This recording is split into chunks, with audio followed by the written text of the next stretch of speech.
Adding the first indicator. Go to the Indicators section on TradingView. In the search bar, type Adaptive Trend Flow. Select the indicator titled Adaptive Trend Flow by Quantalgo. Add the indicator to your chart. Now, let's configure the settings. Set the main length to 14 and the smooth length to 21. You can also customize the style based on your preferences. Let's add another indicator to the chart. Go to the Indicators section again. Search for Dynamic Volume RSI by Quantalgo again. Select and add it to your chart. Configure the settings. Set the RSI length to 21 for this tutorial. Like before, you can customize the style if needed. This indicator combines Dynamic Volume RSI with Adaptive Trend Flow for a comprehensive view of market dynamics. Combining the indicators. Here's how to use the two indicators together effectively. Use this as your primary trend direction guide. Confirm with Dynamic Volume RSI. Wait for both indicators to align with the trend.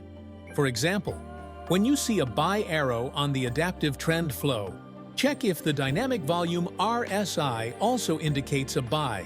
Similarly, for a sell signal, ensure both the Dynamic Volume RSI and Adaptive Trend Flow confirm the sell. This alignment filters out low-quality signals, improving your trade accuracy.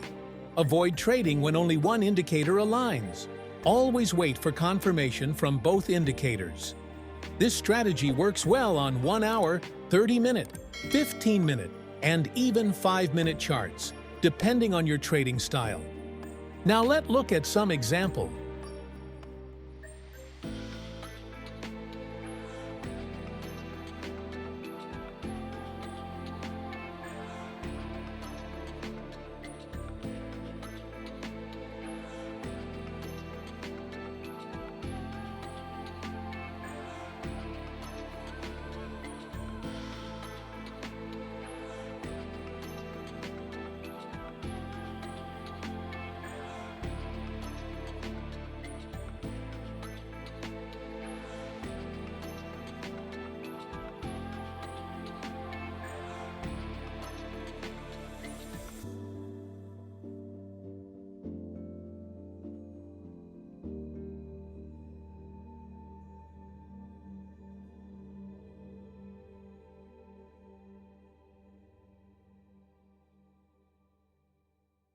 Found this tutorial helpful. Like this video. Subscribe to our channel for more content. Comment below if you have questions or topics you'd like us to cover. Thank you for watching and happy trading.